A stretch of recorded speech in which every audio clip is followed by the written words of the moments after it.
if Joe Burrow plays all 17 games, there is no way in hell this team is missing the postseason. A year ago, those exact words came out of my mouth. If Joe Burrow plays 17 games for the 2024 Bengals, there's no chance in hell they miss the playoffs. Obviously, I was dead wrong. And really not that close to being right if you think about it. Though I was wrong, I will double down on the same thing this year.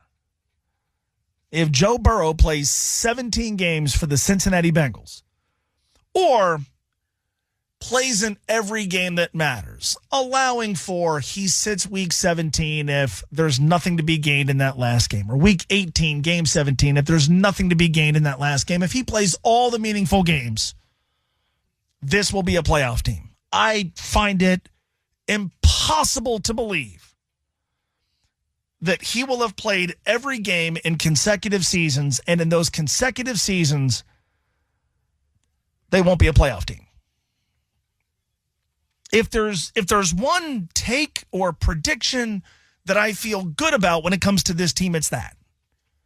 Because I know what a full Joe Burrow season looks like. When he plays a full season, he puts up MVP caliber numbers. When he plays a full season, we know the guys he has to throw to. We know the overall weaponry. They've added to it, right? Noah Fant, I still think, is going to be a nice piece on this team. Taj Brooks, I think, is going to have moments where you go, you know what? Glad they took that guy from Texas Tech. Chase Brown has a chance to lead the league in yards from scrimmage. I believe that Jamar Chase's numbers this year will pale in comparison to last season, because last season he was otherworldly. He could have 300 or 400 fewer receiving yards this year, still be the best, or at least one of the best wide receivers in football. Those yards and those touches and those touchdowns and those big plays could go to a lot of different guys. Maybe Chase Brown, maybe T. Higgins playing a full season. Whatever your doubts are about the Bengals in other areas, you look at the collection of weaponry and you look at Joe Burrow and go, that dude can play 17 games. They're a playoff team. Even if that wasn't the case last year, I believe it now. I'd make that wager. I'd wager an amount of money that matters. Joe plays 17, then he plays 18 because the Bengals are in the postseason. The question becomes, number one, does he play 17 games? Obviously, there's an element of luck involved there. You can play behind a great offensive line and still get hurt because you got hit once. Or, like Andy Dalton in 2015 played behind a great offensive line, threw a pick, and then decided to try to make a tackle, and he got hurt, never played the rest of the season. But obviously his chances of surviving the year increase the better the offensive line is.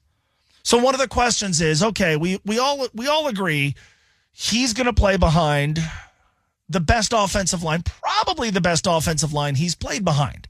But there's a difference between, does he play behind the best offensive line that he's played behind, and does he play behind a really, really, really good offensive line? As long as the ceiling is, it's slightly above the best offensive line he's already played behind, then I think there's a limit to what this team can accomplish this year. Joe played all 17 games last season. You wouldn't say the offensive line was a strength. The offensive line, at least this year, can't be a weakness. I need to see it before I believe it. And until I see it and believe it, I think there's a ceiling on what this team can accomplish in the regular season. Which is why I've capped, and it's just me, man. My prediction means nothing. But for me, it's a 10-win team. And I don't go higher than 11 or 12 or 13 because they've been searching for a good offensive line for a decade. Why am I to suddenly believe they've got one? I like some of the individual players. Dylan Fairchild looks like that guy has a chance to be really good. Amarius Mims. Who knows? Maybe they've solved their guard issue this year.